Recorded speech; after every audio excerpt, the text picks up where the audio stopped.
Hello everybody, this is Jan Soares here, coming at you with another budget deck tech. Today we are doing a commander deck over Sigarda, Champion of Light. Sigarda is a 4/4 with flying trample. For 1 green, white, humans you control get +1/+1. With Coven, whenever she attacks, if you control 3 or more creatures with different powers, look at the top 5 cards of your library. You may reveal a human creature card from among them and put them into your hand. This is a great semi-tutoring ability. This deck is full of sweet utility creatures that will help us hopefully answer anything that our opponents are trying to do. So here we begin. First off, we'll start off with some small fry, a quarter paladin with as a 3/1 for 1 and a white. Comes in with battle cry. Whenever it attacks, each other attacking creature gets +1/+0. Giant killer. Its adventure side is destroy target creature with power 4 or greater, and its actual creature side it has a special ability where it's 1 and a white and it taps target creature. This could get rid of really annoying blockers or any really large threats such as like a Blightsteel Colossus. This kind of just takes that out of the entire equation, and at least before it attacks you. Our next one is Archetype of Courage. 1 white. Creatures you control have first strike, and creatures your opponents control lose first strike. This gives you a huge advantage for both defending and swinging in. More than likely, you will take out more creatures of your opponents than they will of you with this. Bounty Agent for 1 and a white with Vigilance. You sacrifice Bounty Agent, destroy target legendary permanent that's an artifact, creature, or enchantment. This is pretty great. It is a little bit restrictive in that it has to be a legendary permanent, but more than likely the real problem ones are going to be legendaries. Alright, more small fry. Champion of Lampholt. 1 green. Creatures with power less than Champion of Lampholt can't block you creatures this turn. Whenever another creature enters the battlefield under your control, put a +1/+1 counter on Champion of Lampholt. This grows huge throughout the game. It comes into a massive threat, and once you swing with this and a bunch of creatures, if this is let's just say a 5-power creature, it blocks anything or prevents anything that's a chaff unit from blocking any of your creatures. It just allows you to get sort of a pseudo evasion. Devout Chaplain, 2 and a white. You can tap 2 untapped humans you control, exile target artifact or enchantment. You can have this up until it's right before your upkeep. Tap some of your defenders, and you can exile the biggest threat on the board or a problem enchantment or even a curse that's on you and prevent your opponent from getting any value on that. Elder of Laurels. 2 and a green. With 3 and a green, target creatures gets +X/+X until end of turn, where X is the number of creatures you control. Again, this is huge, especially since Sigarda has flying trample. If we have a very wide board, but none of our creatures are that tall yet, we can just pay 4 and a green, and then our Sigarda is just a massive threat and can possibly take out a single opponent with 1 swing. Our next one is Frontline Medic, 2 and a white. Human Cleric with Battalion. Whenever Frontline Medic and at least 2 other creatures attack, creatures you control are indestructible this turn. This leads us to a very large advantage in our favor. We are going wide anyway, so if we just swing, as long as we have something to protect us from the crackback, more than likely our opponents will be losing more board state, or they'll be losing a ton of life, and most of the time that will get us there. I love this card. It just prevents our opponents from making optimal plays. Again, swarming with small fry. Handwear Milita Captain, 1 and a white. At the beginning of your upkeep, if you control 4 or more creatures, transforms into Westvale Cult Leader. Its power and toughness is equal to the number of creatures you control. At the beginning of your end step, put a 1/1 black and white human cleric creature token on the battlefield. This grows larger, and it also is a creature factory for us. The creature factory is the most important part for this. Hedron Field Pursuitus, 2 and a white. It has level up. This is the only card in the deck that has level up. Most of the time we want to get it out and level it up at least once, because levels 1 and 4, if a source would deal damage to you or creatures you control, prevent 1 of that damage. Most of the time we don't really want to sink in 15 mana to this, but there are a few ways that we can gain an absurd amount of mana, so we could possibly get there, but definitely do not take a priority in getting to level 5. Angel of Glory's Rise. This is one of, I believe, the 3 angels we have in the deck, and it comes in huge as a board wipe recovery. For 5 white, when Angel of Glory enters the battlefield, exile all all zombies, then return all human creatures from your battlefield or from the graveyard to the battlefield. This is huge. Like I said, if you have a board wipe, completely have to restart, slap this down. If you get any more than 3 creatures out of your deck, you are getting a massive swing and putting yourself so far ahead of any of your other opponents. This is a great card in this deck. It's honestly probably in maybe the top 4, maybe top 5 cards of the deck, just for that fact alone, just for having board wipe recovery, since it is our weakest link right there. Leanna Selfless Champion. When Leanna Selfless Champion enters the battlefield, create a 1/1 white soldier token for each non-token creature you control. Sacrifice Lena, and then creatures you control with less power than Lena gain indestructible. We're mostly here for whiting in our board. It does kind of stink that it's just soldier tokens and not human tokens, but it is just a way to get as wide as fast as possible. Orderic, we have both Orderics here. The first one, at the beginning of each combat, creatures you control gain first strike until end of turn if a creature you control has first strike. And then you do the same with flying, death touch, double strike, haste, hexproof, indestructible, lifelink, menace, reach, skulk, trample, and vigilance. This can give our little tiniest creature a huge advantage coming into the battlefield.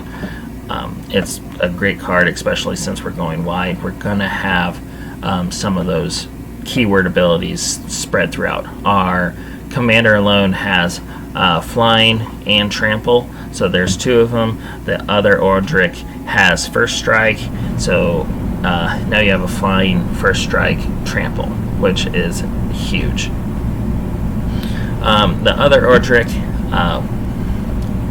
whenever Orderic and at least 3 other creatures attack, you choose which creatures block this combat and how those creatures block. So you can make an unoptimal attack with Orderic, but as long as you pick out the key creatures that opponent needs to use, like let's say it's a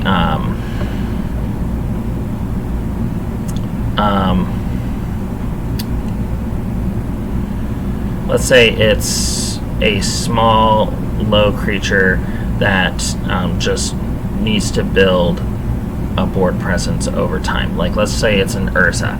You can immediately attack that Urza and be able to make it block Orderic, and Orderic will kill it. That's just one example. You just need to use this as a way of almost like pseudo spot removal. Ovoya Perishi Sage Lifecrafter is for 1 green. You get a 1/2, and for 2 and a green, tap it and you create a 1/1 color a servo artifact creature token. For 4 and a green, you tap it and you create an XX colorless construct, where X is the number of creatures you control. This kind of fits with our theme. We are going wide. We aren't going to have a ton of creatures, but this is probably one of the cards that you might want to look at replacing if you try to upgrade this deck in the future, and we will go into that later on. But for right now, this makes your board wider, and it can eventually get you to the point where you can start creating, turning out these big, monstrous constructs that can end up being a 10-10 or 15-15. And we're still swarming. A majority of the cards in this deck are creature cards. We have Renegade Rallier. If you lost a permanent, return target permanent with converted mana cost 2 or less from your graveyard to the battlefield. This is just to get a key piece to hopefully help us ramp. There's one creature card that I want to talk about later that I will definitely bring up Renegade Rallier for, that I feel like is probably the best card in this deck. Riders of Gavoni, 2 white, Vigilance. As Riders of Gavoni enter the battlefield, choose a creature type. Human creatures you control have protection from creatures of the chosen type. This is huge. Tribal is a very, very big theme in Commander. Obviously, I am talking about a human tribal deck as I'm doing this video. So this is a very mean way to just get in an absurd amount of damage and take out an opponent just like that. Like, let's say dragons are a very popular theme, merfolk's a very popular theme, wizards, ninjas, pirates even. There's a ton of tribal themes out there that are very popular, and that more than likely you will run into one of them as the game progresses. Sigarda, God Favored, 1 white, flash, first strike, protection from god creatures. That last keyword ability more than likely will not come into effect, but you never know. When Sigarda enters the battlefield, exile up to 1 attacking or blocking creature until Sigarda leaves the battlefield. I love this card. It is a great way to surprise an opponent. They don't even have to be attacking you or blocking you. They could be attacking another one of your opponents. And then let's just say it's a really, really risky creature. Let's say it's an Eldrazi with Annihilator, or something with Afflict, or just a really annoying creature that you don't want to deal with, like maybe like a Tatsuki with a World Ender attached to it. That will blow up the entire board. You can slap Sigarda on there, and then bam, you no longer have to deal with it. It is a very unique way to remove it, and people do not see it coming a majority of the time, especially from a white-green deck. A combat trick is not really, a combat exile effect is not really what a lot of people are looking out for. Soldier of the Pantheon, for 1 white, you get protection from multicolor. Whenever an opponent casts a multicolor spell, you gain 1 life. This is nice. Just kind of gives you a little bit of survivability. More than likely, you are not going to come against 3 opponents who are all multicolor. This is another card that is nice and kind of niche, but you might want to look at replacing in the future. Alright. Tarnika, a Crowan veteran, 1 white. Whenever he attacks, untap another target creature you control until end of turn. That creature has base power and toughness 4/4 and gains indestructible. This is just a great way to just protect one specific creature or try and get an attack trigger with Coven. One creature that I would also kind of recommend to use this on is our next one, Thalia's Lieutenant. 1 and a white. When Thalia's Lieutenant enters the battlefield, put a +1/+1 creature on each other human you control, and when another human enters the battlefield, put a +1/+1 counter on Thalia's Lieutenant. This is a great card. This is, again, probably up there in maybe top 6 cards we have. Number one, it's almost like an anthem effect for your entire board, and then it just grows and grows and grows. Now, if you combine it with our previous card, we can make Thalia's base power 4/4, and then she gets all the counters. And then she gets indestructible. So she can just swing in without any regard for her own safety, and either hopefully take out a very large creature or possibly get in and win the game, depending on what is happening. Thrabian Doomsayer, 1 white. You tap it, you put a white human creature token on the battlefield. And it has final hour as long as you have 5 or less life. Other creatures you control get +2/+2. We hopefully will not ever have to use that second ability. It is just here for a token factory. Timeless Witness, 2 green. When Timeless Witness enters the battlefield, return target card from your graveyard to your hand. I like this card. It has Eternalize, which means it comes back as a black 4/4 zombie human shaman. This is just a great way to, again, get a very key piece of the puzzle in case something did go wrong, in case we did lose a key creature. We can at least have 2 or 3 opportunities to go back and try and reclaim that card to use in the future. It's just a very great way to have recursion, because let's be honest, your creatures will die. This is a game of Magic. Whether you want to or not, sometimes things do not go out the way you want them to, and this is a great way to help cover your rear. And yet more swarming. Trin, Champion of Freedom, 3 white. At the beginning of your end step, if you attack this turn, create a 1/1 white human creature token. More than likely we will be attacking, especially after we get our board set up and get some of our anthems. In fact, worst case scenario, you can at least attack with hopefully our commander and get in on a person who doesn't have a flyer or a reach creature, and then we get a little 1/1 bonus creature token as a little treat on the side. Adeline Resplendent Cather, 1 white. Vigilance. Adeline's power is equal to the number of creatures you control. Again, we are going wide, so this thing is going to get insanely big. And whenever you attack, for each opponent, create a 1/1 white human creature token that's tapped and attacking that player or a planeswalker they control. So, not only does this get big, but it's also a creature token factory that will make it get even larger. So this is a very awesome threat. If there's a way that we can protect this card with Indestructible, we can get an absurd value off of it, because it does only have 4 life.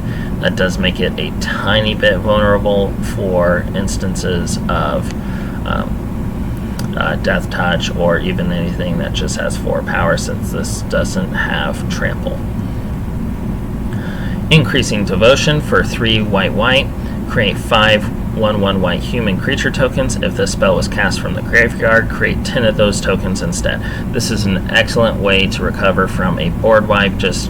You can immediately get 5 creature tokens to at least have something on the field to block, or possibly with our anthems, they could even be up to a 3-3 or a 4-4 or even possibly a 5-5 depending on the game.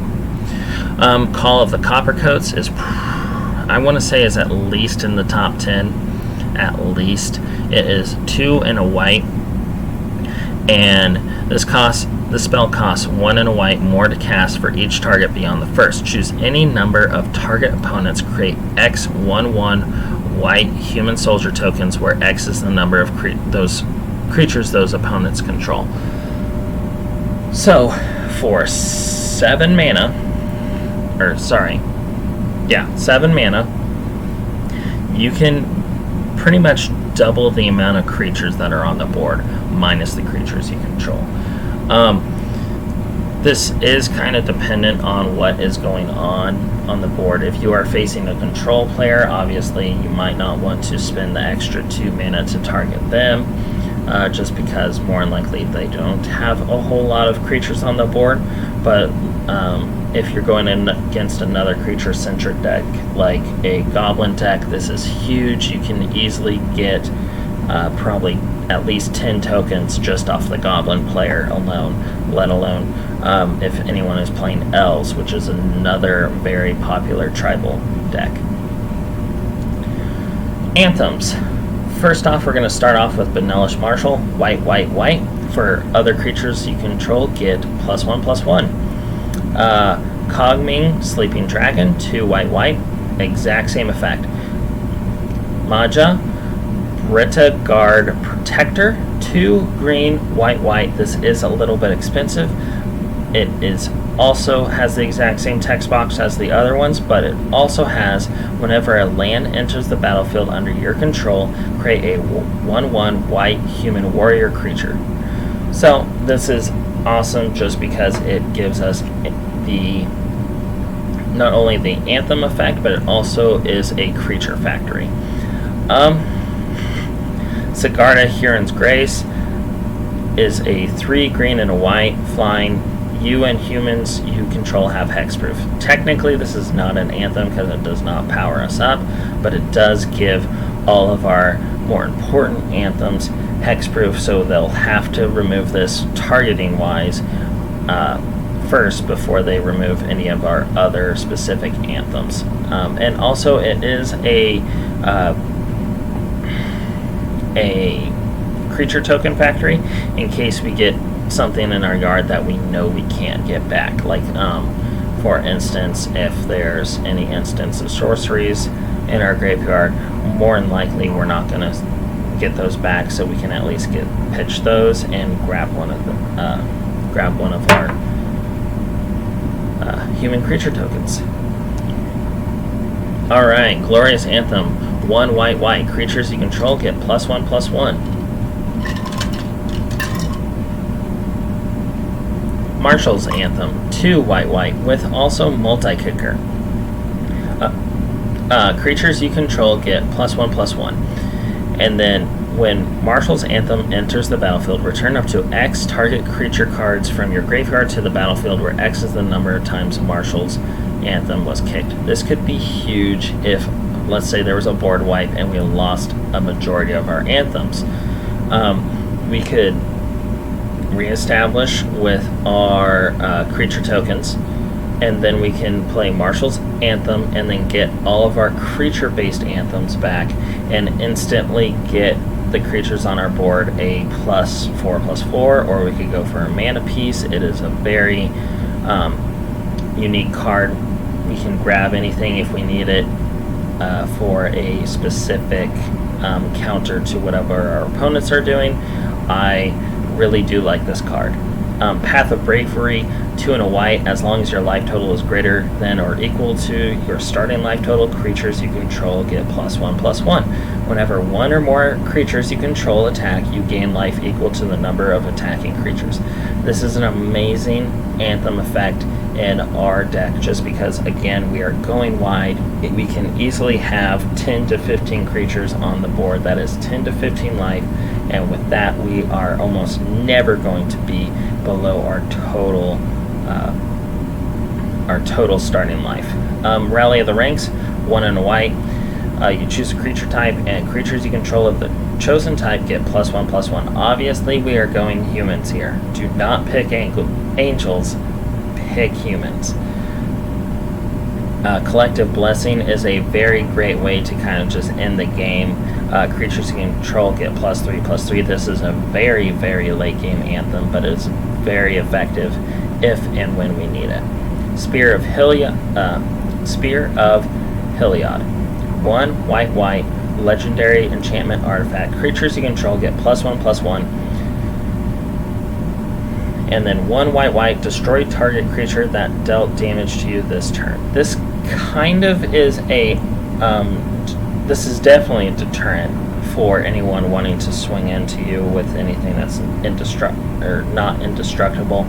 It is almost like a political tool, like, hey, you don't want to lose your best creature, so you might as well attack someone else, or else suffer the consequences. This is a great way to keep pressure off of you and maybe onto a different opponent while you're building your board state.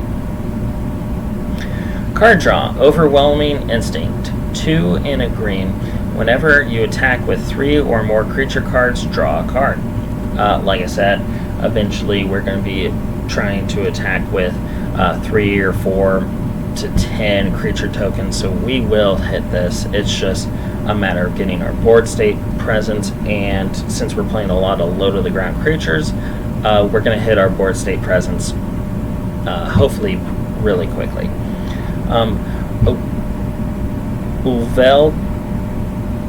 Uvenwald Mysteries. 2 in a green. Whenever a non-creature token you control dies, investigate, and then you sack a clue, you get a 1 white human creature token as well.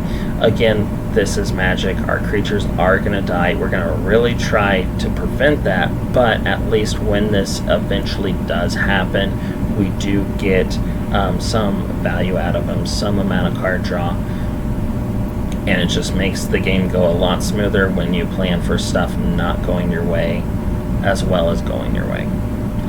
We have Harmonize next. 2 green, draw 3 cards. Keen Sense, enchant creature. Whenever an enchanted creature deals damage to your opponent, you may draw a card. More than likely, you will want to put this on Sigarda. This gives us a flying person that also gives us a chance to draw a card every single turn. Secret Rendezvous. 1 white. You and target opponent each draw 3 cards. This is great in a multiplayer format. You can use it as a political tool and maybe make a deal over the table, like, hey, I'll let you draw 3 cards if you don't use any spells on my creatures the next turn, or something along the lines of that. It is a way to kind of get someone back into the game, and then they'll feel like they owe you. It is a very great card in a multiplayer format. Life Crafter's Bestiary for 3 generic mana. At the beginning of your upkeep, you scry 1, and whenever you cast a creature, you may pay green. If you do, draw a card. Again, we are playing a lot of creatures. We are going to be able to trigger Life Crafter's Bestiary hopefully 1, 2, maybe 3 times a turn. Same with Mentor of the Meek. For 2 and a white, whenever another creature with power 2 or less enters the battlefield under your control, you may pay 1, and if you do, draw a card. This is great, especially at the very beginning of the game. Like I said, we're trying to bring in a ton of 1/1 tokens. The only thing I can see an issue being is if we do get very far into the game and we have a ton of anthems, technically our creature tokens will no longer have a power 2 or less. So that might be a little bit of an issue, but I think this card is great for the long term just for that. Alright, here we go for ramp. Number 1, we have Cultivate. Everyone knows what this is. You search your deck for 2 basic lands. You put 1 on the battlefield, 1 in your hand. Rampant Growth. search your library for a basic land card, put that onto the battlefield. Tap Avacyn's Pilgrim. For 1 green, you get a 1/1 human monk, and you tap and you add a white to your mana pool. It is a very great card in this deck. It's not often used just because it is kind of awkward to pay a green and then you get a white as a mana dork. It could be switched out if you really want to get maybe a better ramp source. That would probably be the one I would pick, or maybe one that we're going to talk in a little bit about. Borderland Ranger, 2 and a green. When Borderland Ranger enters the battlefield, you may search your library for a basic card, reveal it, put it into your hand, and then shuffle your library. Knight of the White Orchid, white. When Knight of the White Orchid enters the battlefield, if an opponent controls more lands than you, you may search your land for a Plains card, put it onto the battlefield, then shuffle. Yes, we do have ramp. Yes, we are part green, but we are not ramping as hard as, like, let's say, an elf deck. More likely than not, especially with us being budget, we will not have as many lands as another player. So this is a great way to kind of keep us in the game. Scholarship Sponsor. This is the other card I would recommend switching out for a different ramp spell in case you don't like the group hug feel. Scholarship Sponsor, 3 and a green, or 3 and a white. When Scholarship Sponsor enters the battlefield, each player who controls fewer lands than the player who controls the most lands searches their library for a number of basic land cards less than or equal to the difference and put those cards onto the battlefield tapped. Yes, this is a group hug effect. I know a lot of people do not like group hug effects. That is why I'm also suggesting that this could be a way for you to take out and get a different ramp card if you are really interested in that. The reason why I like it is because I like playing a little bit more political of a game, and you can use this to your advantage, and people might not want to attack you since you're the one who brought them from being mana screwed to being able to actually play the game. Steward of Valoron, a green and a white, has vigilance, tap, add a green to your mana pool. Just a very basic mana dork. Catlita, Dawnheart Prime, green and a white, protection from werewolves. More likely than not, you will not see this after probably after 6 months go by after everyone stops playing their Torbrand deck, or not Torbrand deck, the new legendary werewolf that just came out along with this set. Probably give it 6 weeks, and then this that top line probably won't matter. But anyways, the more important text is human creatures you control have tap, add 1 mana of any of this creature's colors.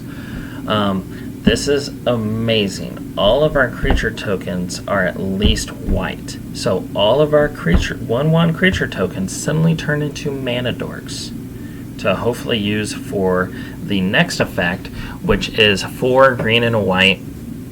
Put a +1/+1 counter on each creature you control.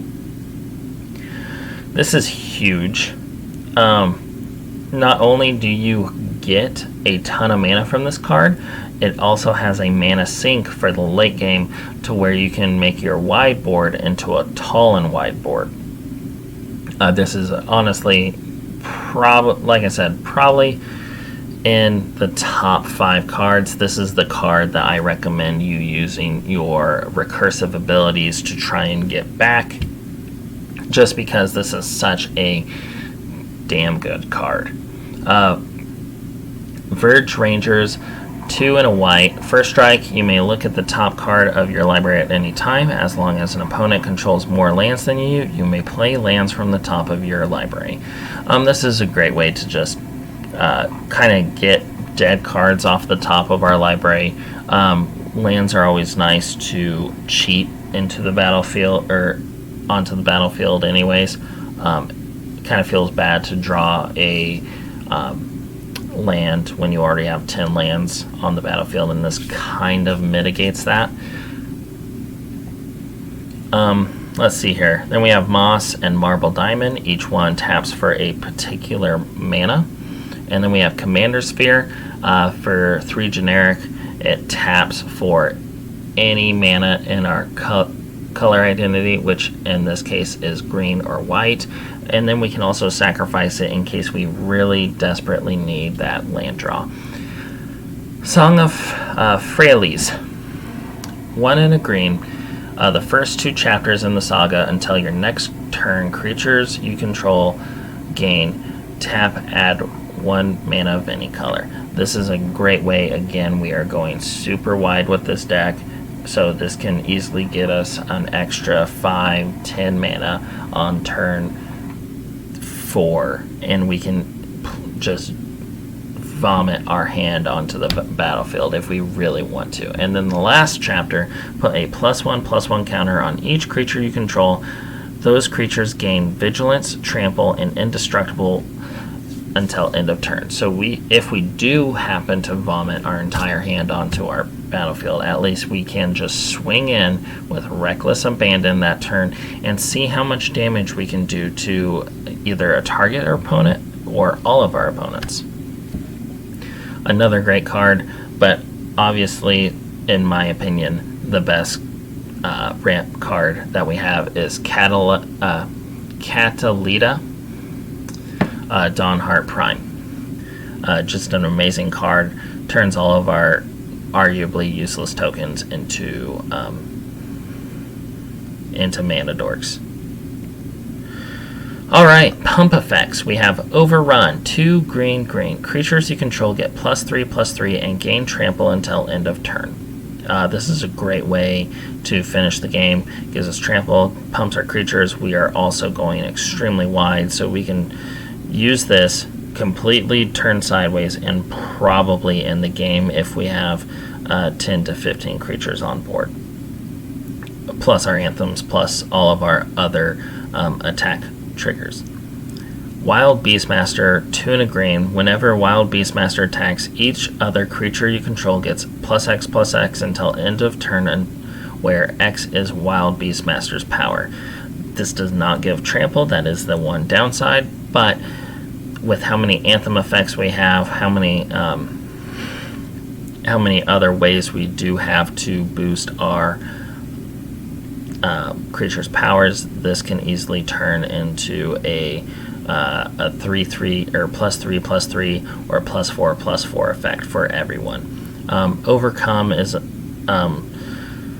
arguably a worse Overrun. It is slightly easier to cast with the extra generic mana instead of an extra green. Creatures you control get +2/+2 and gain trample until end of turn. Again, it's almost the exact same as Overrun, so everything that I said about Overrun can also go here. Heron's Grace Champion. 2 green and a white. Flash lifelink. When Heron's Grace Champion enters the battlefield, other humans you control get +1/+1 and gain lifelink till end of turn. You can use this as an amazing combat trigger to not only gain a ton of life, but probably save a majority of your creatures, since opponents try to block to maximize their ability to kill your creatures. So an extra +1/+1 can possibly not only save your creature, but also potentially kill a majority of your creatures. It is a very fun combat trick, in my opinion. And then plus, you get another 3/3 human. Alright, protection. Selfless Squire. Flash. When Selfless Squire enters the battlefield, prevent all damage that would be dealt to you this turn. Whenever damage that would be dealt to you is prevented, put that many +1/+1 counters on Selfless Squire. This doesn't come into effect a whole lot. Mostly this is against like Torment of Hellfire or a Fling effect or something along the lines of that. Or if someone just attacked you with a massive board, you can just slap a Selfless Squire, let everything come through, and then you just get a ton of +1/+1 counters on Selfless Squire for free, for completely free. So I do like this card. It is kind of niche in that regards, but it is a nice card in some of those niche circumstances. I would probably, if you are going to upgrade this deck, I would probably look at possibly getting rid of Selfless Squire and getting one of the cards that we're going to talk about later. Join Shields, 3 green and a white. Untap all creatures you control. They gain hexproof and indestructible until end of turn. This is great if you have the 5 mana and then you swing everybody, and then people might take advantage that it looks like you don't have blockers, and then you play this card. All of your creatures untap, become blockers, become indestructible, and you can easily, if anyone takes the bait, you will take them out of the game with that alone. Make a stand, 2 and a green, or 2 and a white. Creatures you control get +1 and 0 and gain indestructible until end of turn. This is a great way to blow out an opponent. If you are attacking, you just have to make sure that you can survive any crackback if there is going to be any. Unbreakable Formation, 2 and a white. Creatures you control gain indestructible until end of turn. If this spell is cast during your main phase, put a +1/+1 counter on each of those creatures, and they gain vigilance until end of turn.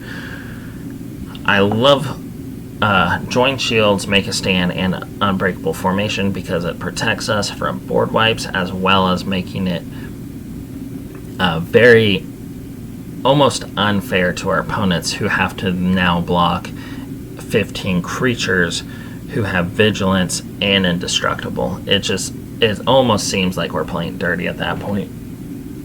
But the main reason why I like it is it just protects us from board wipes, and that is the easiest way to shut us down is board wipes. So if we can protect at least our main few characters that we really want to keep alive, this deck will easily overrun our opponents. We just have to keep an eye out for those board wipes. Okay, so our value of Sigarda Champion of Light deck, our deck budget, Karn Kingdom, was $45 at the time of this recording. TCG Player was $35 without shipping. For some reason, I don't know why, but some of the Sigarda is not included with the TCG Player budget. For some reason, it would not allow me to add Sigarda to the shopping cart, so that was very annoying.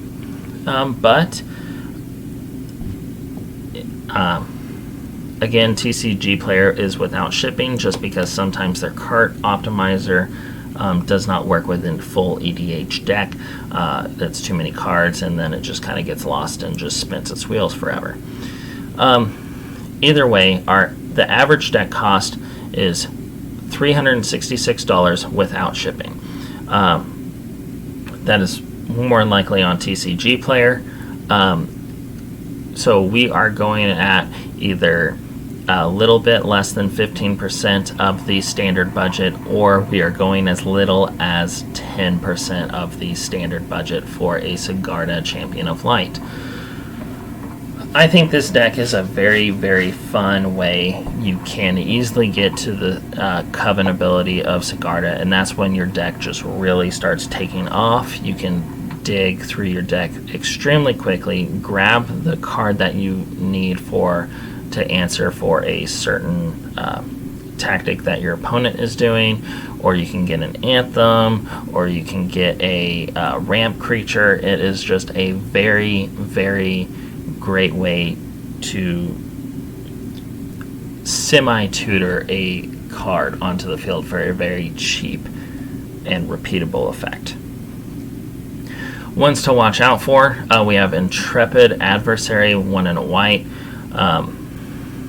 With lifelink, whenever intrepid adversary enters the battlefield, you may pay 1 and a white any number of times.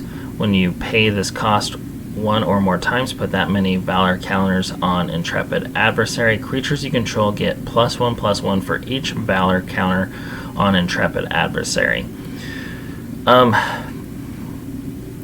So this is a great card. This is not included in the deck tech.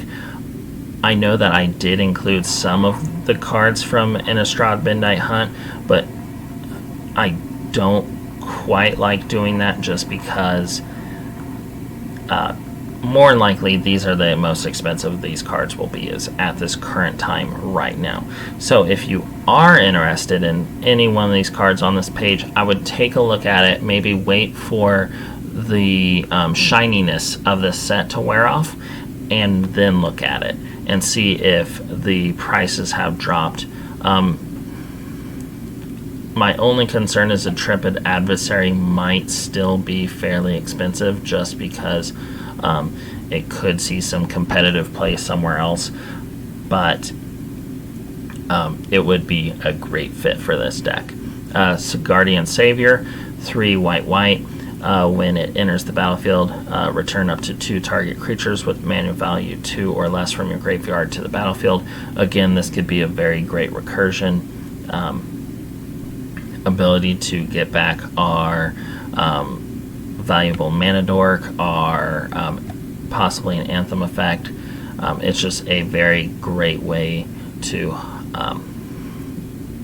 rebuild our board presence after a board wipe. Sigarda Splendor, 2 white. You look at your life total at the beginning of your upkeep, draw a card. If your life total is greater than or equal to the last noted life total for Sigarda Splendor, and then you keep track of your life total. And then whenever you cast a white spell, you gain 1 life. A majority of the spells in this deck is 1 life. A few of our creatures have lifelink. And then we'll have so many blockers on the battlefield that more than likely we won't lose life that often. And then Kyler, Sigardian Emissary, 3 green and a white, legendary creature, human cleric. Whenever another human enters the battlefield under your control, put a +1/+1 counter on Kyler. Other humans you control get +1/+1 for each counter on Kyler. I would definitely keep an eye out for this card, considering it is in a commander precon. The secondary market might not be full of them, so it could increase the price, and it's a brand spanking new commander. So just keep an eye out for it. If the price drops, this would be an excellent include in this deck. If you do want to use it as a replacement for Sigarda as the commander, you easily could. I wouldn't personally do that just because I like the semi-tutoring effect better than the potential for a massive board presence.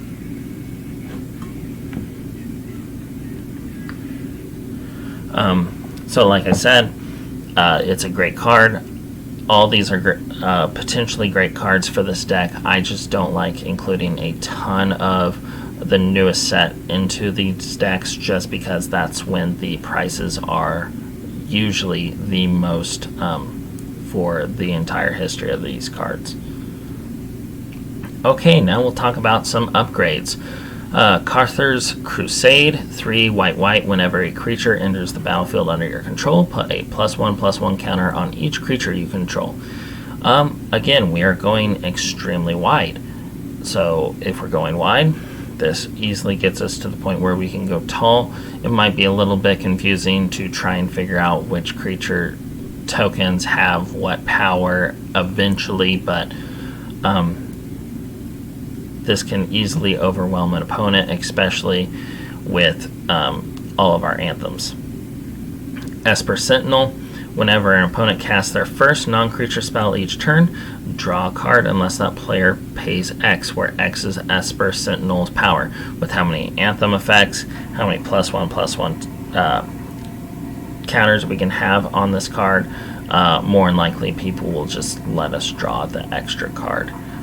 It is more than likely not worth it for them to pay 4 to prevent us from drawing 1 card. Tireless Tracker, 2 and a green. Whenever a land enters the battlefield under your control, investigate. When you sacrifice a clue token, put a +1/+1 counter on Tireless Tracker. It gets huge. It gets us clue tokens, which is a source of card draw. I believe this is about $6 or $7 right now. It is a great include in this deck, but again, it cannot fit in our budget, so that is why it's here. Mangara, the Diplomat, 3 and a white. Whenever an opponent attacks with creatures, if 2 or more of those creatures are attacking you, draw a card. Whenever an opponent casts their second spell each turn, draw a card.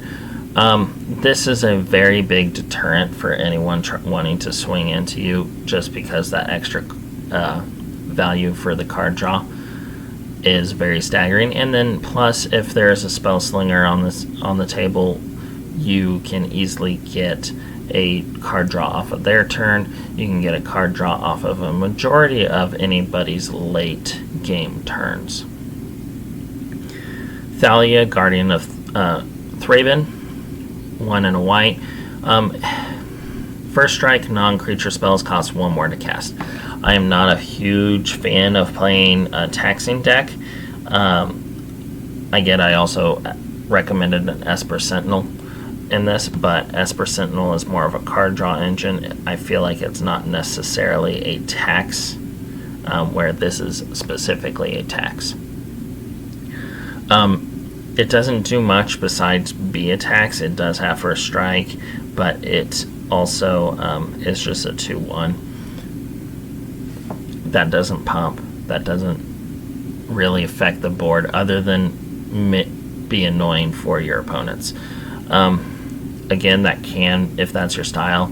I'm not trying to judge you. I just personally do not like playing that style of deck, but I know that it is still a powerful effect, and that is why it's here. Heroic Intervention. 1 in green, permanents you control gain hexproof and indestructible until end of turn. This is at least a $12, $14 card. It is insanely better than a majority of our other indestructible spells, but like I said, a $15 card is going to definitely keep this outside of our tiny little budget. But I cannot understate how incredible this card is. Lightning Greaves, equipped creature has haste and shroud.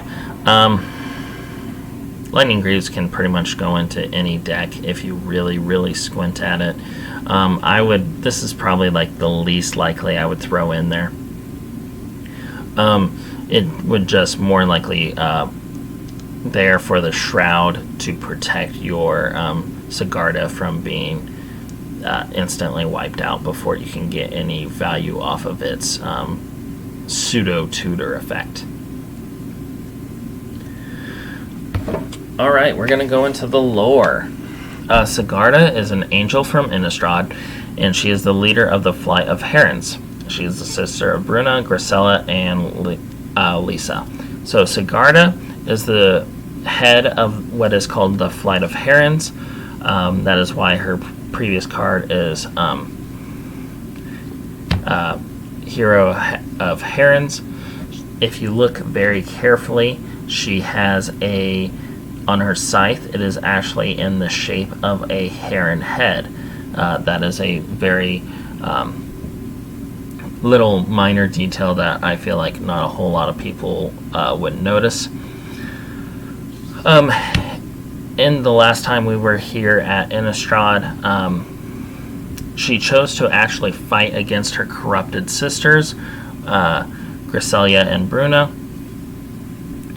and actually chose to fight against Avacyn. That is a huge deal. Avacyn was a very, very powerful created angel that was the leader of Innistrad, more or less. The reason why she turned on him is she wanted to protect the humans, and at this time, Avacyn and her sisters were corrupted by Imicrul, and she obviously wanted to protect the humans from the Eldrazi. So this top one we have here, this is Avacyn when she was corrupted by the Eldrazi. I believe Sorin eventually defeated her. And then this is what remains of her sisters, Grisalia and Bruna.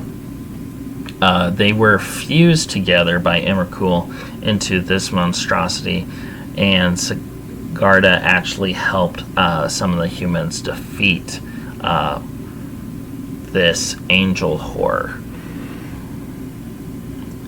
Alright, well, thank you guys. This is, again, my Sigarda Champion of Light deck tech. I kind of want to go back to the value and just leave off on this.